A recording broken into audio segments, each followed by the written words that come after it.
கொண்டாடப்பட்டர்பிரான் வந்தான் என்று இந்திய சங்கம் எடுத்தோத வேண்டிய வேதங்களோதி விரைந்து கிழியறுத்தான் பாதங்கள் யாமுடைய பற்று. ஸ்ரீயப்பதியான ஸ்ரீமன் நாராயணுடைய கடாட்சத்தாலும் ஆச்சாரியனுடைய அனுகிரகத்தாலும் பெரியாழ்வார் திருமொழி அனுபவிச்சுருக்கோம். பெரியாழ்வார் திருமொழியில் 4ஆம் பத்து 7ஆம் திருமொழி தங்கையும் தங்கையை மூக்கும் அப்படிங்கிற எழில் அழகாக 7 அடிகளை 7 சீர் அடி கொண்ட ஆசிரிய விருத்தத்தில் அமைந்ததான இந்த பாசுரங்கள். இதில் 7வது பாசுரம் பார்த்தோம். வில் பிடித்து இருத்து வேழத்தை முறுக்கி மேல் இருந்து அவன் தலை சாடி மல் பொருது எழ பாய்ந்து அரையனை உதைத்த மால் புருஷோத்தமன் வாழ்வு அற்புதம் உடைய ஐராவதம் மதமும் அவர் இளம்படியர் ஒள் சாந்தும் கற்பகமலரும் கலந்து இழி கங்கை கண்டவனும் கடிநகரே அப்படின்னு பார்த்தோம். இது மிக அழகாக கங்கையினுடைய சிறப்பை ஒவ்வொரு பாசுரத்திலையும் சொல்லின்றவர். கங்கை கரையிலே அமைந்ததான கடிநகர் என்னுடைய இருக்கக்கூடிய புருஷோத்தமன் அந்த ஸ்தலத்திலே எப்படி எழுந்தருளியிருக்கிறான், அவனுடைய விசேஷங்கள் என்ன அப்படிங்கிறத மங்களாசாசனம் பண்றார் பெரியாழ்வார். அடுத்த பாசுரம் திரை பொறு கடல் சூழ் தின் மதில் துவரை.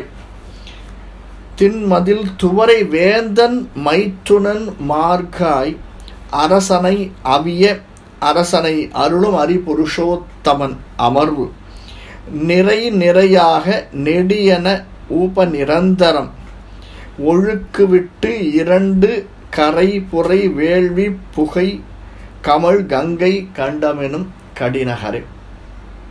திரை பொறு கடல், கடலால் சூழப்பட்டது. மிக அழகான திண் மதில் துவரை, மிக அழகான மதில் சுவர்களை உடையது இந்த துவாரகாபுரி.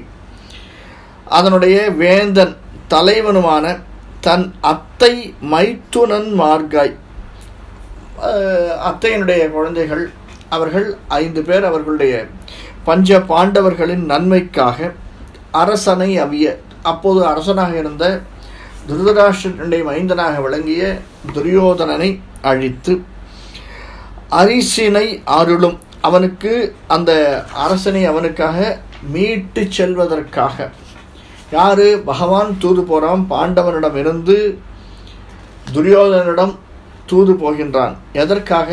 5 நிலங்களாவது வேண்டும் என்று கேட்பதற்காக. 5 ஊர்களாவது வேண்டும் இவர்கள் ஆளுவதற்கு. ஆளுக்கு ஒரு ஊர், 5 ஊர்னு போருமா? அது தெரியல. பகவான் நினச்சிட்டு இருக்கான். அவனுக்கு நினச்சான்னா எதுவாக இருந்தாலும் போரும், நாம் நினச்சா எதுவுமே போகாது. எவ்வளோ இருந்தாலும் கையில் நமக்கு போக மாட்டேங்கிறது. இன்றைக்கி 10,000 ரூபா இருந்தால் 20,000 ரூபா இருந்தால் பரவாயில்லையான்னு தோன்றுறது. 1,00,000 ரூபா இருந்தால் அதுக்கு மேலே இருந்தால் பரவாயில்லையான்னு தோன்றுறது. அந்த மாதிரி இல்லாமல் எவ்வளவு கிடைக்கிறதோ அதை மட்டுமே எடுத்துக்கொண்டு அரசாளாமே அப்படிங்கிற ஒரு எண்ணத்தில் இருந்திருப்பானோ என்னமோ தெரியல. 5 ஊராவது கிடைக்கும் என்று இவர்கள் எண்ணிக்கொண்டு இருந்த போலே அவன் போகின்றான், தூது செல்கின்றான் அந்த பாண்டவர்களிடமிருந்து. அரி என்ற திருநாமத்தை உடைய புருஷோத்தமன் அருளும் அரசினை அருளும். இதில் பெரியாழ்வார் சொல்லுக்கார் பாருங்க, அரசனை அவிய அரசனை அருளும், அரசினை அருளும். அந்த அரசு எது? துரியோதனன் ஆண்ட அரசு. அதை அருளக்கூடியவன் யார் அப்படின்னா பகவான் தான். ஏன் சுவாமி அவன் அருளக்கூடியவன் அப்படின்னா முதல்லையே அந்த அரசை கொடுத்துருக்கலாமே, இவ்வளோ தூரம் சண்டையெல்லாம் போட்டிருக்கவே வேண்டாம், இதெல்லாம் வேஸ்ட்டு தோணுமா இல்லையா? இப்போது நாம் நினைக்கிறோம் நம்ம சின்ன லெவலில் நம்முடைய பிரகாரமாக நினச்சி பாருங்கோ, ஆற்றுல அப்படியே ஒரு எறும்பு ஒரு 1000-10,000 எறும்பு ரவுண்டு வட்டம் அடிச்சுட்டே இருக்குது. எங்கேயோ போயிட்டு வந்துட்டு எதையோ வச்சுட்டு இருக்கிற தோரம் மரப்பையும் உளுத்த மரப்பையும் சாப்பிட்டுட்டே இருக்குது. நாம் என்ன பண்ணுறோம்? ஒரு நாள் பார்க்குறோம், 2 நாள் பார்க்குறோம், 10 நாள் பார்க்குறோம், இது ஒன்றும் சரிப்பட்டு வரல. அது நம்மளுக்கு இடைஞ்சல் தருதுங்கிறவளவே. இப்போ என்ன, ரொம்ப நகரங்களில் இருக்கிறவளுக்கெல்லாம் ஒரு அடிக்கிறதுக்குன்னு ஒன்று வச்சுருக்கா, ஹிட் பண்ணுறதுக்கு. அதை எடுத்து அடித்தாங்கன்னா ஒரு சமயத்தில் ஒரு 5,000-10,000 எறும்பு அவுட்டு. ஒரு மினிமம் ஒரு 100-120 கொசு, அவ்வளோதான், நேர பரலோகம்தான். நம்மாலேயே காத்து கொள்வதற்காக, நம்மை காத்து கொள்வதற்காக, நம்மை அண்டி வந்தவர்களை காத்து கொள்வதற்காக நாம் எடுக்கக்கூடிய முயற்சிகளிலேயே பல ஜீவராசிகளுக்கு இன்னலை கொடுக்கக்கூடியதாக அமைந்திருக்கிறது. அதற்கு ஒரு பக்கம் பார்த்தால் அது இன்னல் அப்படின்னு நினச்சோம்னா இன்னல், இன்னொரு பக்கம் நம்மால் அந்த ஜீவராசிக்கு முக்தி கிடைச்சிடுறது.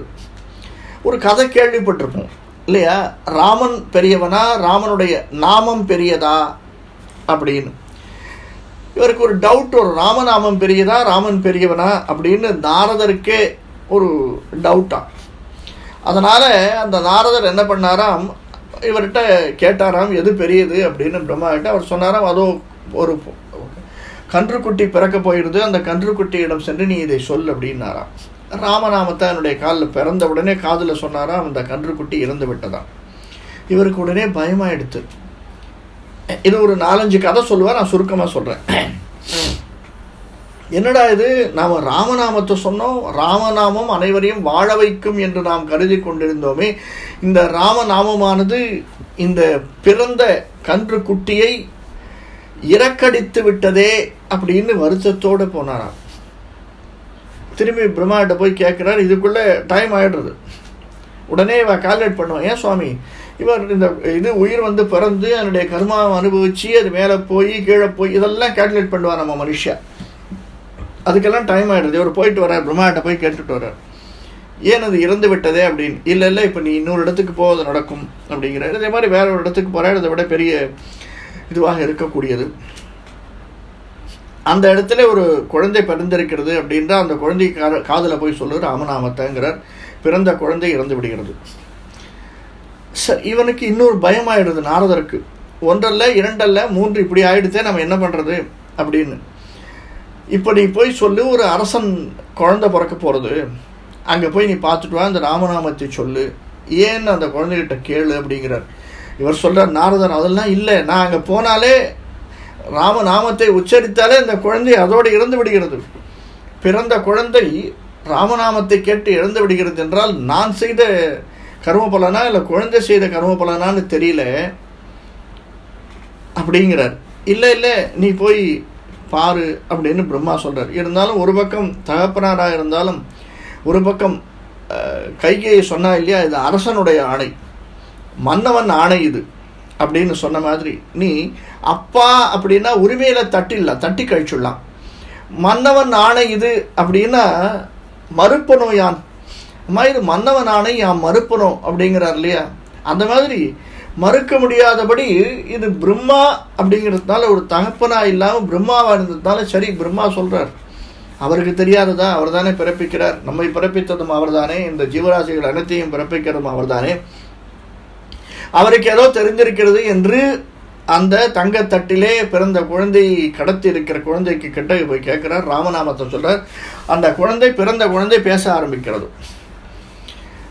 நீர் ஒரு 4-5 இடமா ராமநாமத்தை சொல்லிட்டு வந்தீரே, அதனால் அந்த ராமநாமத்தின் பலனாக நான் இதுவாக பிறந்தேன், அந்த ராமநாமம் என் காதில் ஒலித்தது, உடனே என்னுடைய கர்மா, நான் அந்த கர்மாவெல்லாம் ஒழிந்தது.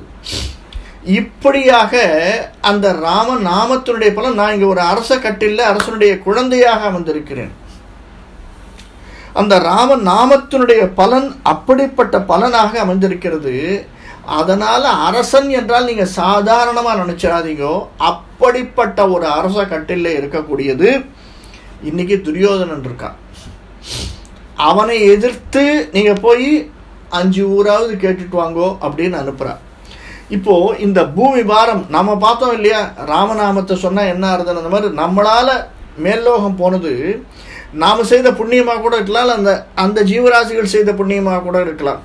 அப்படி நினச்சிப்போமே, அதற்கு புது வாழ்வு நாம் தரணும். இப்படியெல்லாம் கொஞ்சம் நம்மளை தேத்திண்டாதான் உண்டு, இல்லைன்னா நாம் செய்கிற பாவம் எங்கே போகணும் இல்லையா. இதில் ஒரு விஷயம், இப்போ நான் மட்டும்தான் பேசின்னு இருக்கேன் இந்த ஜூமில். இதுவே ஒரு 40-50 பேர் மினிமம் உட்கார்ந்துருக்கிற ஒரு இடத்துல பேசிகிட்டு இருந்தால், உபன்யாசம் பண்ணினா எதிர இருக்கிறவாளுடைய ரியாக்ஷன் தெரியும், அவளுடைய மனம் அவளுடைய கண்களிலே கொஞ்சம் தெரியும். சில பேர் பேசுவா, நமக்கு கேட்கும். அந்த ரியாக்ஷனை வச்சு இன்னும் கொஞ்சம் ரொம்ப ஸ்ரத்தையாகவோ மேலும் கருத்துக்களையோ நாம் சொல்ல வந்த விதத்தையோ கொஞ்சம் மாற்றி ஏற்றி குறைத்து இதெல்லாம் சொல்லலாம். இப்போ எனக்கு அதெல்லாம் வழி இல்லை. நான் என்ன நினைக்கிறேனோ அதை மட்டும் சொல்ல வேண்டிய சூழல். அதனால தான் 50 பேர் இருந்தவா இன்னைக்கு 15 பேர் ஆயிட்டோன்னு நினைக்கிறேன், தெரியல. அப்படிப்பட்ட அரசனை அவிய அந்த அரசனை ஆளக்கூடியதாக, அதை இவர்களுக்கு அருளக்கூடியவராக பகவான் இருந்திருக்கிறான். அப்படிப்பட்டவன் யார்? அவன் அரி புருஷோத்தமன், அரி என்று அழைக்கக்கூடியவன். அரி என்றால் அரிய அப்படிங்கிறதுடைய பேசிக் வேர்டுன்னு சொல்லலாம். இப்போ நம்ம பல வேர்டிங்ஸ் பார்க்குறோம். என்வைரோன்மெண்டல் அப்படின்னா என்விரான்மெண்ட் அப்படின்னா என்வரோன், அந்த மென்ட்டை தவிர அந்த பேசிக் வேர்டு இங்கிலீஷில் இருக்குது. எஜுகேஷன்னா எஜுகேட் அப்படிங்கிற வேர்டு. அந்த மாதிரி அரிய அப்படிங்கிறதுக்கு மிக அரியதான, அப்படிப்பட்டவதான அப்படிங்கிறதுக்கு அரி அதனுடைய பேசிக் வேர்டாக இருக்கலாம். ஆனால் நம்ம எப்பயுமே நிறைய பார்த்துருக்கோம். இன்றைக்கி அது சகஜமாக போச்சு. இன்றைக்கி கஜேந்திரன்னா கசேந்திரன்னு எழுதுறது எப்படி இருக்கும் நினச்சி பாருங்க. வேறு ஏதாவது மற்றவாள் அந்த மாதிரி எழுத முடியுமா? எழுத முடியாது. சரோஜா தேவி அந்த மாதிரி எழுத முடியுமான்னு கேட்டார் ஒருத்தர். மற்ற மதத்தவர்கள் அந்த மாதிரி ஒன்றாக எழுத முடியுமா? நினச்சி பாருங்க, எழுத முடியாது. நம்ம ஆளுங்களை பற்றி தான் எழுதணும். இதுக்கு உதாரணம் நாமளே வச்சுருக்கோம். ஹரி என்று சொல்லக்கூடியதாக அரி என்று மாற்றி அப்படின்னு இங்கேயே போட்டிருக்கா, வியாக்கியானத்திலேயே போட்டிருக்கா. ஹரிக்காக தமிழிலே அரி என்று சொல்லக்கூடியதாக அப்படின்னு. ஸோ அரி புருஷோத்தமன்னா அந்த ஹரிதான் புருஷோத்தமன், அவன்தான் இவன். அரியவன், மிக மிக மிக அரியவன், நம்மால் அறியக்கூடியவன். அந்த ரா வேற. அந்த அரி புருஷோத்தமன் அமர்வு நிறையாக நெடியன ஒழுக்கு விட்டு, அது யூபஸ்தம்பங்கள் வரிசையாக நடித்திருக்குவான். அங்கே அந்த யூபஸ்தம்பங்களிலே 2 கரை யாகங்கள் செய்து இதை பார்த்தோம். அக்னியினுடைய தூமங்கள் வீசப்பட்டதாக கண்டம் என்னும் கடிநகர் கங்கையினுடைய கரை மேலே விளங்குகின்ற அந்த காலத்தில் யூபஸ்தம்பங்கள்லாம் நிறைய இருந்தது. அதையெல்லாம் இப்போது நம்ம உதாரணத்துக்கு பார்க்கணுன்னா, ஹம்பிக்கு பக்கத்தில் நம்ம ஹம்பின்னு ஒரு நகரம் இருக்குது, அழிக்கப்பட்ட நகரம். அங்கே போனோம்னா இன்னும் கொஞ்சம் 2 மலைகளுக்கு நடுவிலே அவர் விஜயநகர சாம்ராஜ்யத்தை நிர்மால்யம் பண்ணும்போது அதனுடைய மிச்சம், அழிச்சதெல்லாம் போக மிச்சம் கொஞ்சம் இருக்குது. அந்த யூபஸ்தம்பங்களை அங்கே போனால் பார்க்கலாம். அந்த யூபஸ்தம்பங்கள் இன்றைக்கும் அந்த காலத்தில் எவ்வளவு யாகங்கள் பண்ணினா, யஜ்ஞங்கள் பண்ணினாங்கிறதுக்கு உதாரணமாக திகழக்கூடியதாக விளங்கக்கூடியது. அதைத்தான் சொல்கிறேன். அந்த மாதிரி இருந்ததாம் கங்கை. அந்த கரையிலே பகவான் புருஷோத்தமன் அவதாரம் எடுத்திருக்கிறான். அப்படிப்பட்டவனாக விளங்கக்கூடிய திரு கண்டம் என்னும் கடிநகருக்கு உரிய சிறப்பினை மங்களாசாசனம் பண்றார் பெரியாழ்வார். அடுத்த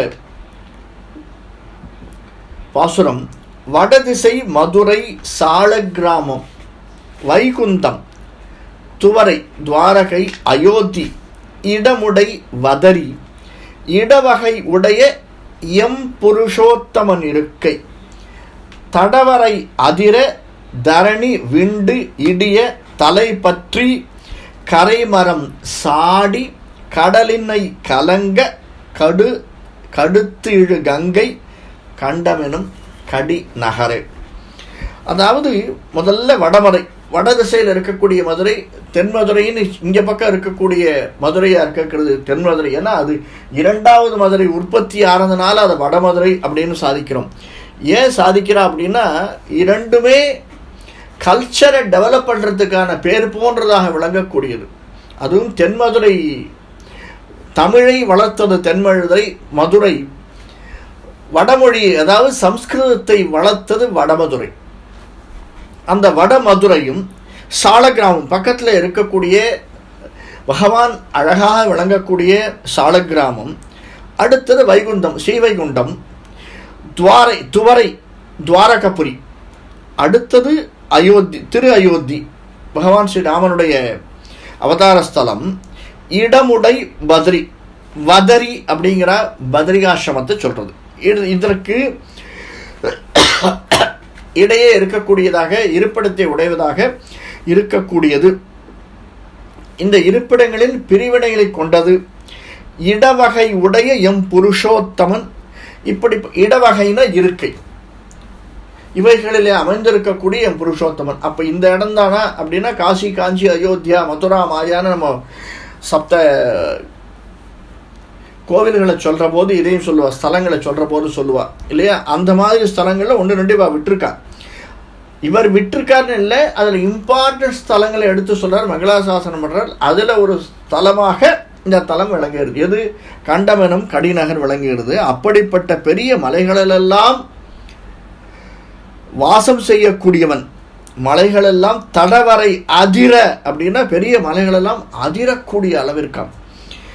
இந்த உலகம் பிளவுபட்டு இடிந்து விழ எப்போ இந்த மலைகள்லாம் அதிர்ந்தது, எப்போ இந்த உலகம் பிளவுபட நினைத்தது, எந்த மரங்களெல்லாம் உச்சியை பிடித்து கொண்டு மோதியது, கடல் எப்பொழுது கலங்கியது அப்படின்னு பார்த்தோம்னா ஒரே ஒரு சமயத்தில் கலங்கியிருக்கு. இதுக்கெல்லாம் காரணமாக விளங்கக்கூடிய அவதாரம் நிருசிம்மாவதாரம். இந்த நிருசிம்மாவதாரத்தின் போதுதான் இவை அத்தனையும் நடந்தது. உலகம் பிளவுபட்டது. நரசிம்மன் அவதாரம் எடுத்த உடனே எல்லாம் கலங்கியதாம். அனைவரும் கலங்கி நின்றனர். கலங்காத ஒருத்த மட்டும் கலங்கவே இல்லை. யார் அது? நரசிம்மனுடைய பக்தனாக விளங்கக்கூடிய பிரகலாதன். அவனை தவிர மற்றவர் அனைவரும் கலங்கினர். உலகம் பிளவுபட்டது. பெரிய மலைகளெல்லாம் ஆட்டம் கண்டன. ஏன்னா நாம் போய் பார்த்துருப்போம், அகோபலத்துக்கு போனாலே தெரியும், ஒரு பெரிய மலையினுடைய உச்சியிலே தான் அந்த ஸ்தூபம் இருந்தது. அந்த தூண் இருந்த பிளவுபடக்கூடிய தூண். அதாவது பெரிய அந்த மலைகளுக்கு நடுவே பெரிய அரசாங்கமாக ஆண்டு கொண்டிருந்தான் இரண்யன். ஸோ அத்தனை மலைகளும் கிடுகிடுகிடுன்னு அதிர்ந்தனவா. அப்படின்னு என்ன அர்த்தம்? ஒரு சின்ன பூகம்பமே வந்திருக்கும் அப்படின்னு அர்த்தம். இந்த உலகமெல்லாம் பிளவுபட்டது. உலகம் பிளவுபடணும் அப்படின்னா பூகம்பம் வந்தால் தான் பிளவுபடும். மரங்கள் எல்லாம் உச்சியை தொட்டன. அந்த அளவுக்கு அப்படியே உச்சி தலைமேல் தலை காலாக தலை கீழாக அப்படின்னுவா. அந்த மாதிரி மரங்கள் எல்லாம் ஆடினவாம். கடல் தன் விசையை விட்டு கலங்கியதாம். இப்படிப்பட்ட சூழ்நிலைகளெல்லாம் பெருகி வரக்கூடியதாக இவையெல்லாம் நிகழக்கூடியது கங்கை. இவை அனைத்தையும் கங்கையில பார்க்கலாம். கங்கை பெரிய மலையிலேருந்து கீழே விழுவா, சமதளத்தில் ஓடுவா. ஒவ்வொரு இடத்துலையும் கங்கையினுடைய பிளவானது நாம் கண்கூட பார்க்கலாம். அவ்வளவு ஃபோர்ஸ்ஃபுல். எப்படி காற்று ஃபோர்ஸாக இருக்கோ, எப்படி அக்னி ஃபோர்ஸாக இருக்கோ, அந்த மாதிரி நீரில் ஃபோர்ஸ்ஃபுல் அப்படின்னா அது கங்கை தான். அந்த அளவுக்கு இருக்கக்கூடிய கங்கையினுடைய கரையிலே கண்டம் என்று இருக்கக்கூடிய கடிநகர் இருந்தது அப்படின்னு இவர் சாதிக்கிறார். இதில் ஒரு வியாக்கியானகர்த்தா ஒரு சின்ன விளக்கம் கொடுத்துருக்கா. அதாவது வடதிசை மதுரை சாலக்கிராமம் வைகுந்தம் தடவரை அதிர தரணி விண்டு இடிய தலைப்பற்றி கரைமரம் சாடி கடலினை கலங்க கடுத்து இழி கங்கை கண்டமெனும்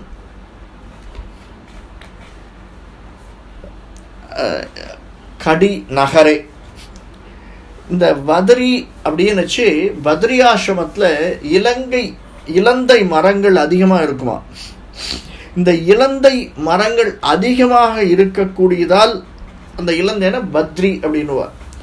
அதனால் அந்த பத்ரி இலந்தை மரங்கள் அதிகமாக இருக்கக்கூடியதால் இந்த இடத்திற்கு பத்ரி ஆசிரமம், அந்த மரங்கள் இருக்கிறதுனால இந்த இடத்திற்கு ஆசிரமம் அப்படின்னு ஒரு விசேஷம் இருக்கிறதாகவும் பத்ரிகாசிரமத்துக்கு இதை ஒவ்வொரு, அதாவது மங்களாசாசனம் பண்ணச்சு. நம்ம அடுத்த திருமொழி பார்க்க போகிறோம். அடுத்த திருமொழியில் 8ஆம் திருமொழியில் அது முழுதும் 8ஆம் திருமொழி முழுவதுமாக திருவரங்கத்தை பற்றியதாக இருக்குது. அந்த திருவரங்கத்தினுடைய மங்களாசாசனம் பண்ணி அதனுடைய டீட்டெயில்ஸ் முழுவதுமாக இருக்கக்கூடியது 8ஆவது. இப்படி ஒவ்வொரு க்ஷேத்திரத்தையும் மங்களாசாசனம் பண்ணச்சே நாம் க்ஷேத்திர விசேஷங்களை பார்க்கச்சு அந்த க்ஷேத்திரங்களுடைய எக்ஸ்பேன்ஷன் பார்க்குறோம். அந்த மாதிரி பத்ரிநாதன் பத்ரிகாசிரமம் அதனுடைய விரிவாக்கத்தை இங்கே எக்ஸ்பிளைன் பண்ணுறேன். இது ஒவ்வொன்றையும் விரித்து சொல்லச்சே ரொம்ப அழகாக இருக்கும். அடுத்த பாசுரம் பாருங்க, இதை விட ரொம்ப அழகான பாசுரம். 3 எழுத்து அதனை 3 எழுத்து அதனால் 3 எழுத்தாக்கி, 3 எழுத்து அதனை 3 எழுத்து அதனால் 3 எழுத்து ஆக்கி, 3 எழுத்தை ஏன்று கொண்டிருப்பார்க்கு இரக்கம் நன்கு உடைய எம் புருஷோத்தமன் இருக்கை. 3 அடி நிமிர்ந்து 3னில் தோன்றி 3னில் 3 உருவானான் கான் தடம் பொழில் சூழ் கங்கையின் கரைமேல் கண்டமெனும் கடி நகரே.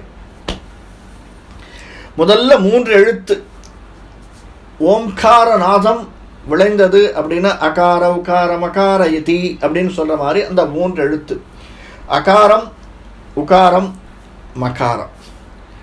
அது என்ன சுவாமி அகாரம் உகாரம் மகாரம் எப்படி ப்ராக்டிக்கலாக நம்ம எப்படி சொல்லலாம்?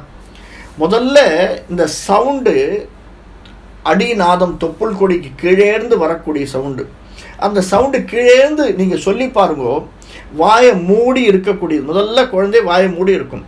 வாயை திறக்கச்சே அந்த காற்றை வெளியில் வரைச்ச ஆ இன்னும் வெளியில் வருது. வாயை திறக்கிறது உள்ளுக்குள்ளேருந்து உற்பத்தி ஆகிற காற்று எங்கே வருது? இந்த தொண்டைக்குழி வரைக்கும் வர்றதுக்கு ஆன்னு வருது.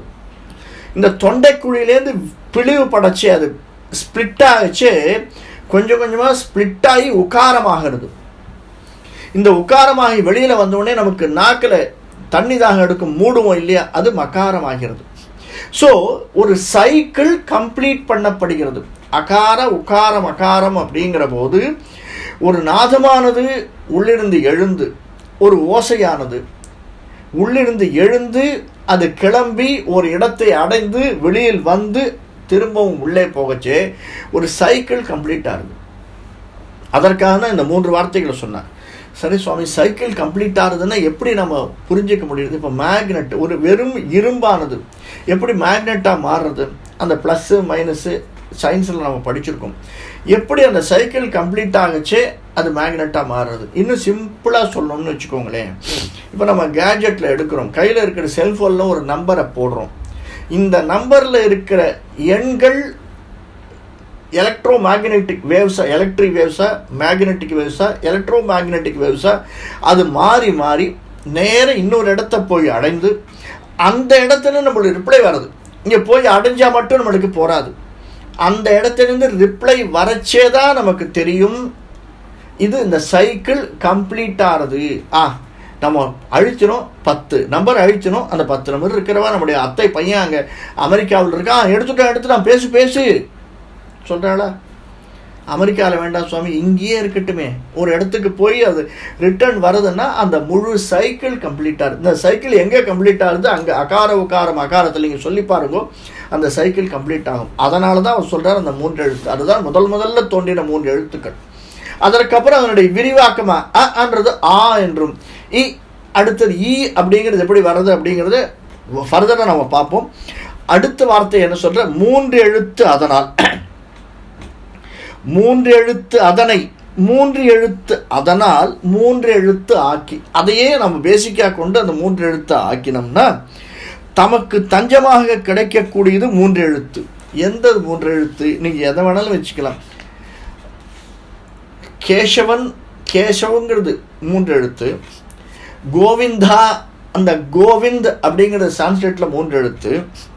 இதில் முக்கியமாக பிரணவம் சொல்லக்கூடியது இந்த 3 எழுத்தில் விவரிக்கக்கூடியது அஷ்டாட்சர மந்திரம். இந்த அஷ்டாட்சர மந்திரம் 3. இது என்ன சொல்கிறது? 3 எழுத்து அதனால் 3 எழுத்து ஆக்கி அந்த 3 எழுத்தை நமக்கு ஏன்று கொண்டிருப்போர்க்கு இரக்கம் நன்குடைய புருஷோத்தமன் இருக்கை 3 அடி நிமிர்ந்து. நமக்கு தெரியும் 3 அடி எந்த அடி? பகவான் வாமனாவதாரம் எடுத்ததே 3 அடி. அதில் நிமிர்ந்தவன் 3ல் தோன்றி. எதிலே? த்ரயி அப்படின்னு சொல்லுவோம் வேதத்தை. துவயின்னு முதல்ல சொல்லுவா, அடுத்தது த்ரயின்னுவா. ஒன்றுன்னா நாம் முதல்ல இந்த 108 திவ்யதேசங்கள் ஆரம்பிக்கச்சே இந்த எக்ஸ்பேன்ஷன் பார்த்தோம். அதற்கு அப்படித்தான் 4 வேதங்கள். இதை கம்மநாட்டான் சொல்லுவான், கையை பிடிச்சி அழிச்சுட்டு போகச்சு. யாரை கையை பிடிச்சி அழிச்சுன்னு போகச்சு? ராமலக்ஷ்மணர்களை விஸ்வாமித்திரர் கையை பிடிச்சி அழிச்சுட்டு போச்சு.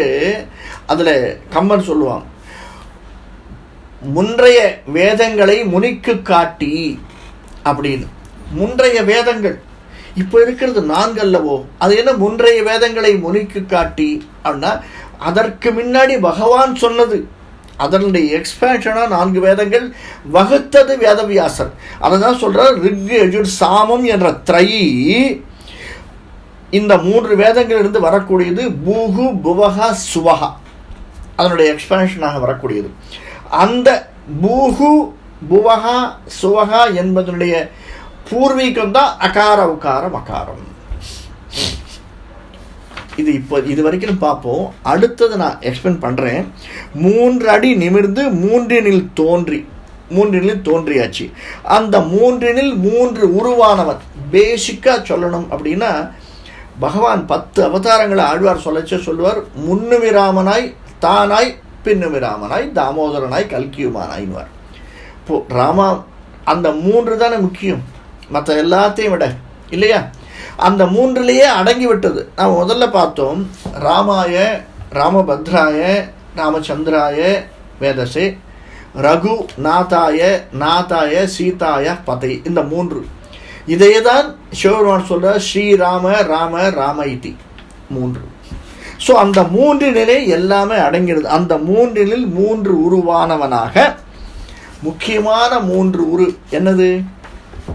இன்னும் ஆழ்வார் சொல்வார், நிருசிம்மாவதாரம், ராமாவதாரம், கிருஷ்ணாவதாரம், இதுதான் பூர்ணாவதாரங்கள் அப்படின்னு சொல்லுவார். ஸோ அந்த 3ஆக நின்றவன் யாரவன்? பிரணவத்தை சொன்னவன், கருணை உடையவன், கான் தடம் பொழில் சூழ் கங்கையின் கரைமேல் உருவானவன், 3 உருவானவன் இவன். சரியா? இப்படியாக இந்த 3 எக்ஸ்பேன்ஷன் பார்க்குறோம்.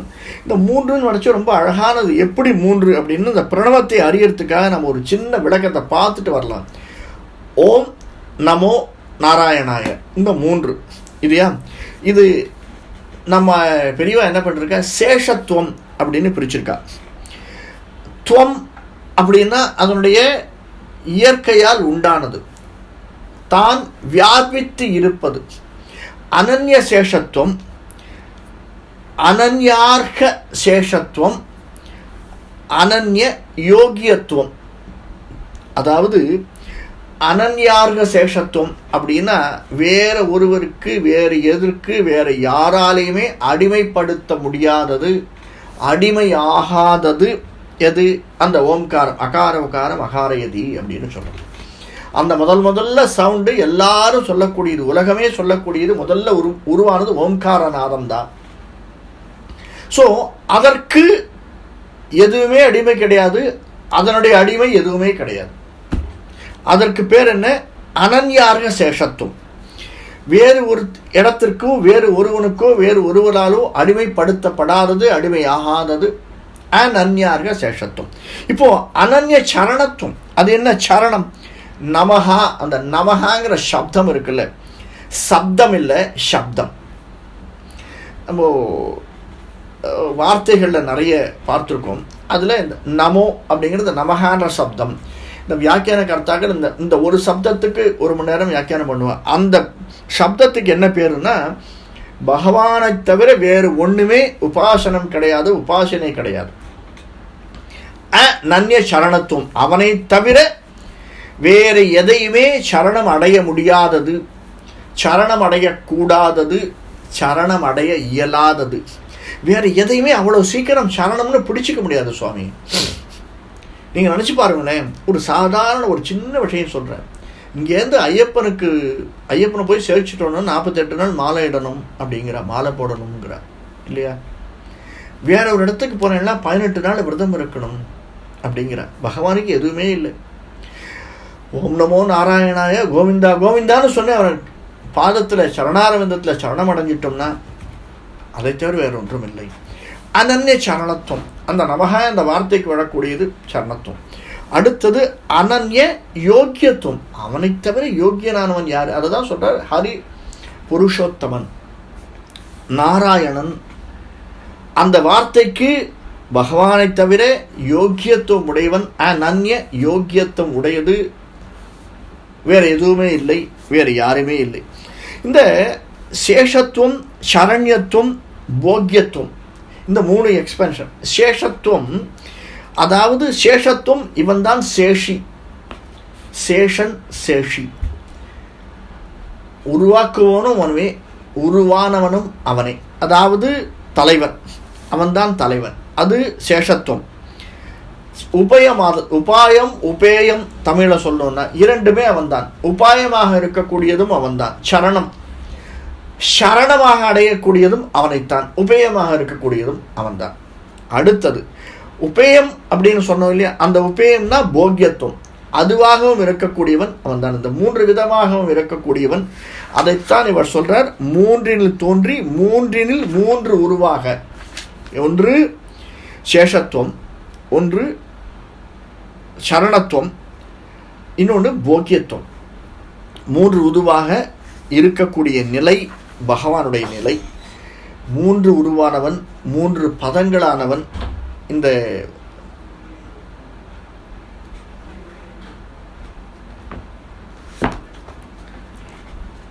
அவ்வளத்தை அடையக்கூடியது.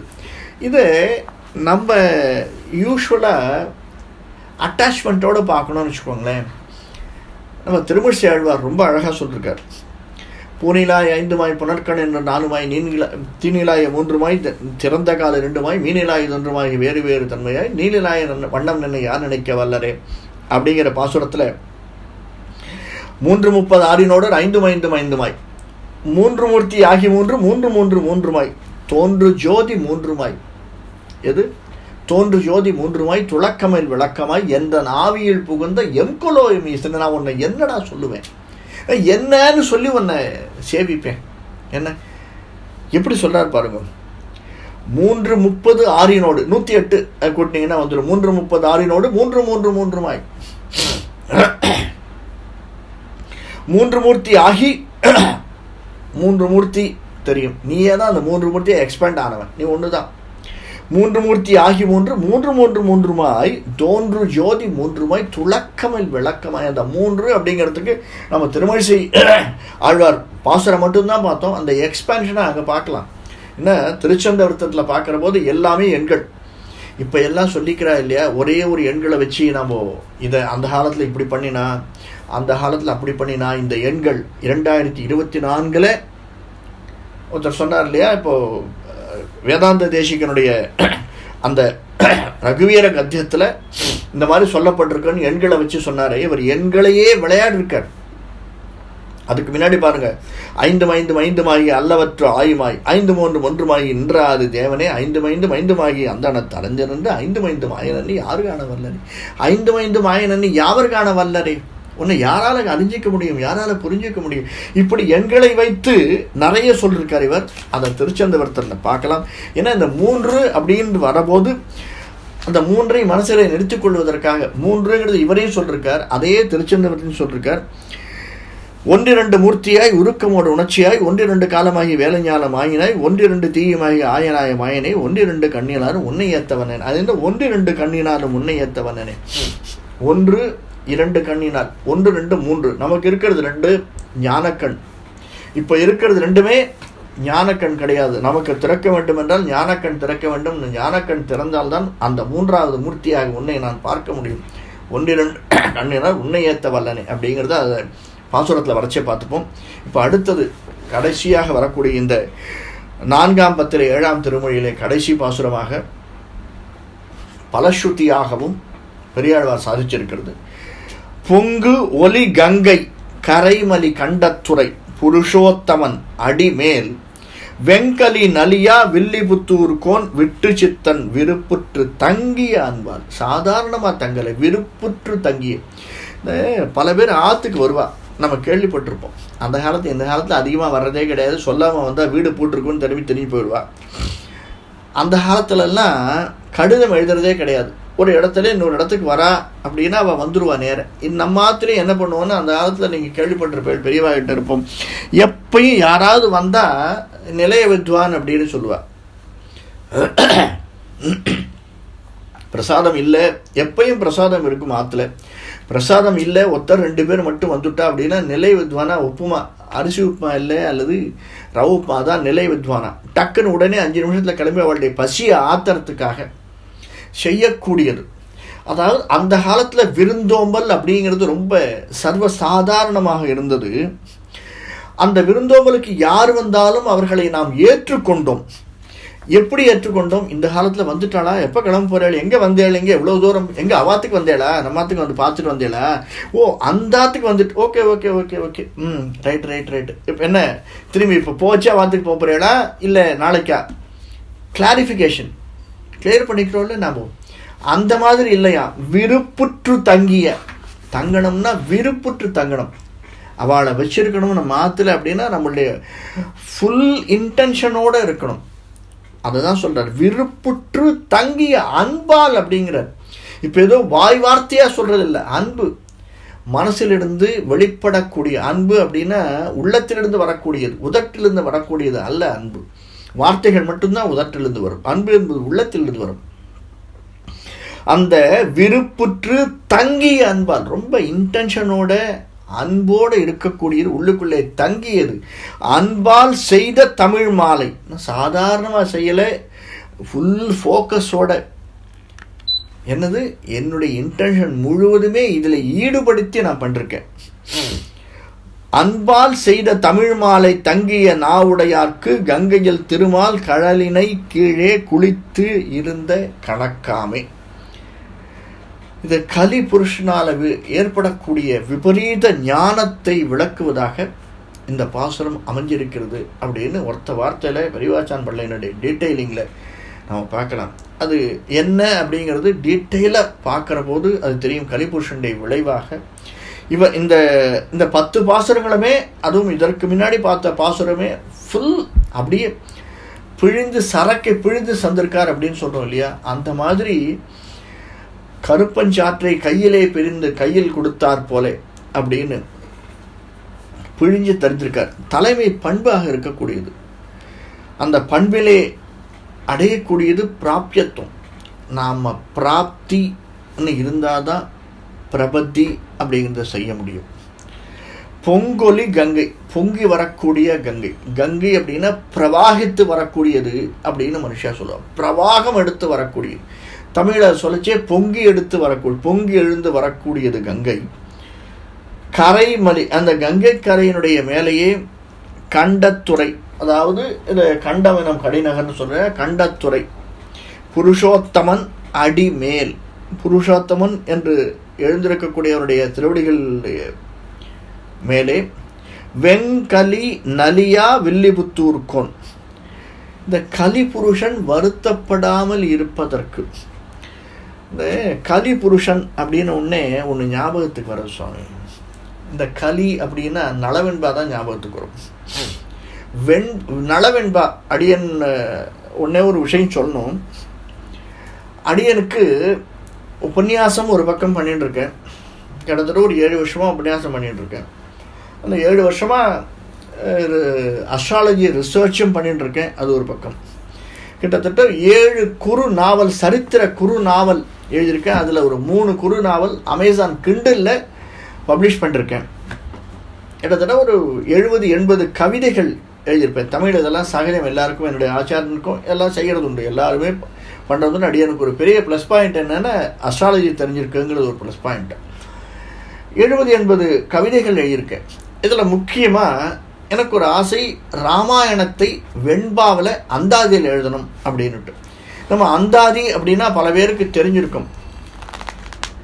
முதல் திரு அந்தாதி, திருவந்தாதி அப்படின்னு நம்ம பார்க்குறோம். அதில் இருக்கக்கூடியது முதல் திருவந்தாதி. வையம் தகழியா வார்கடலை நெய்யாக வெய்ய கதிரோன் விளக்காக செய்ய சுடராழி ஆனடிக்கே சூட்டினேன் சொல் மாலை இடராழி நீங்கவே என்று. இந்த கடைசி எழுத்தோ கடைசி வார்த்தையோ அடுத்த பாசுரத்தினுடைய முதல் வார்த்தையாக வரக்கூடியது. என்று கடல் கடைந்தது எவ்வுலகம் நீர் ஏற்றது ஒன்று மதனை உடனே அன்று அது அடைத்து அடைத்து கண்படுத்த ஆழி இதனை படைத்து இடந்து உண்டு உமிழ்ந்த பார். அடுத்தது பாரளவும் ஓரளவும். இப்படியாக இது ஈஸி கிடையாது. அந்தாதியில் எழுதுறது எதை முடிக்கிறோமோ அதில் ஆரம்பிக்கணும். நாள் மலர் காசு பிறப்பு என்பதில் முடிக்கணும். அந்த 4 நாள் மலர்ன்றது, நாள்ன்றது 1, மலர்ன்றது 2, காசுங்கிறது 3, 2 நீட்டல் விகாரம், நீட்டலும் குருக்களும் சேர்ந்தது, பிறப்புங்கிறது 3. இந்த கடைசி வார்த்தை அந்த 3க்குள்ளே இருக்கணும். வெண்பா அப்படிங்கிறதுலே ரொம்ப கடினமான டைமென்ஷன் இருக்கக்கூடியது வெண்பா. மற்றதுக்கெல்லாம் ரொம்ப ஈஸியாக இருக்கும் எழுதுறது. வெண்பா எழுதுறது அவ்வளோ ஈஸி இல்லை. 4 அடிகள் இருக்கணும். முதல் 4 அடிகள், அடுத்து 2வது வரி 3 அடிகள், ஒரு தனிச்சொல் ஒன்று இருக்கணும். அடுத்தது 4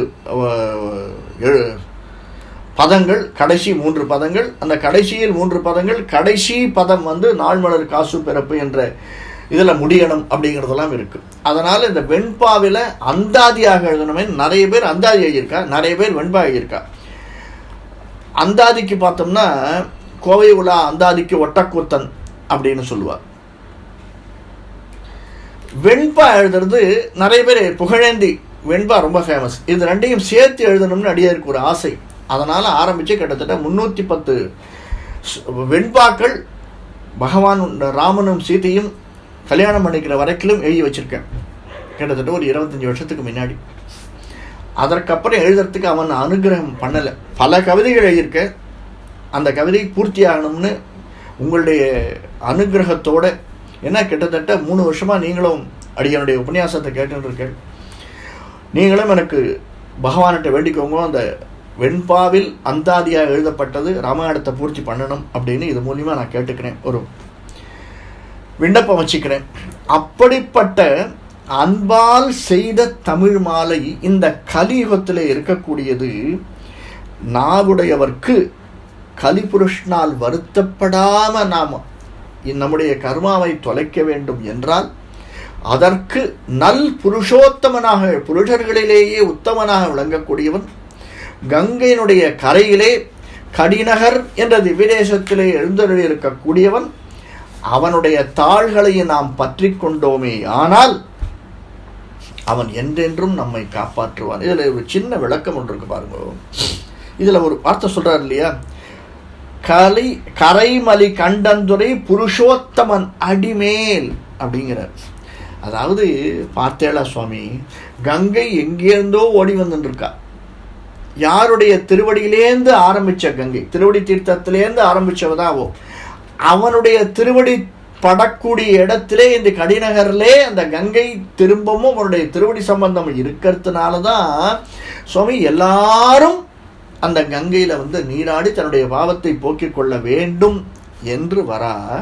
அதனால் அந்த கங்கை உயர்ந்தது. ஒவ்வொரு இடத்திலுமே பகவானுடைய திருவடி சம்பந்தம் அப்படிங்கிறது தேவை, சரணாகதி தத்துவம் தேவை. அப்படிங்கிறத சரணாகதி தத்துவத்தை சுவாமி வேதாந்த தேசிகர் சொன்ன மாதிரி வேற யாருமே சொல்லலை. நிறைய பேர் சொல்லிருக்காரு, இருந்தாலும் அவர் சொன்ன மாதிரி வேற யாரும் சொல்லலை. அதை போன்று அந்த திருவடி சம்பந்தம் எல்லா இடத்துலையும் இருக்கணும். கங்கைக்கு அங்கே ஆரம்பித்த திருவடி சம்பந்தம் இந்த கடிநகர் என்ற கஷேத்திரத்திலையும் அவளுக்கு இருக்கு அப்படிங்கிறது திரும்பவும் கோடிட்டு காட்டுகிறார்.